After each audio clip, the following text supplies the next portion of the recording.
గుంటూరు జిల్లా తెనాలిలో Janasena TDP కార్యకర్తలపై YCP నాయకులు దాడికి పాల్పడ్డారు. యువకుడిపై కత్తితో దాడి చేశారు. అయితే యువకుడు త్రుటిలో తప్పించుకుని ప్రాణాలతో బయటపడ్డాడు. కౌన్సిలర్ దుబాయ్ బాబు అతడి అనుచరులే దాడి చేశారని టీడీపీ జనసేన నేతలు ఆరోపిస్తున్నారు. దుబాయ్ బాబు అతడి అనుచరులపై పోలీసులకు ఫిర్యాదు చేసినా వారిని అరెస్టు చేయలేదని టీడీపీ జనసేన నేతలు ఆగ్రహం వ్యక్తం చేస్తున్నారు. వెంటనే వారిని అరెస్టు చేయాలని డిమాండ్ చేస్తున్నారు. పోలీసులు పక్షపాతం చూపిస్తున్నారని మండిపడుతున్నారు. దుబాయ్ బాబు అతని అనుచరుల్ని వెంటనే అరెస్టు చేయాలని 3 టౌన్ పోలీస్ స్టేషన్ ముందు టీడీపీ జనసేన నేతలు ఆందోళనకు దిగారు. దీంతో అరెస్టు చేస్తామని పోలీసులు హామీ ఇవ్వడంతో నిరసన విరమించారు.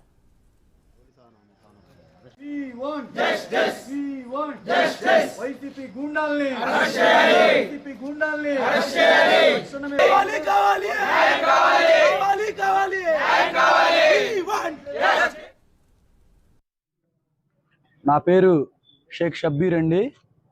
మాది స్థానిక 22వ వార్డు మారిస్పేట తెనాలి.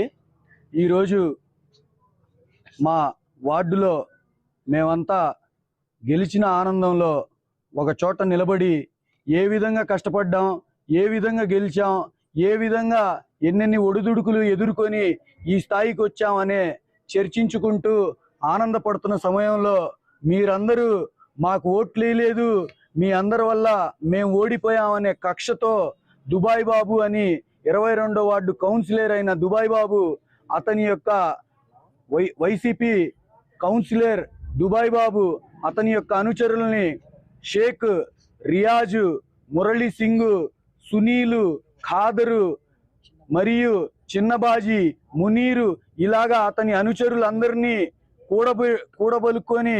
కూడబెట్టుకొని వాళ్లే కాకుండా ఇతర వైఎస్ఆర్సీపీ నాయకులు ఇతర వార్డుల్లో నుంచి కూడా పిలిపించుకొని ఒక్కసారిగా ఆకస్మిక దాడికి పాల్పడ్డారు.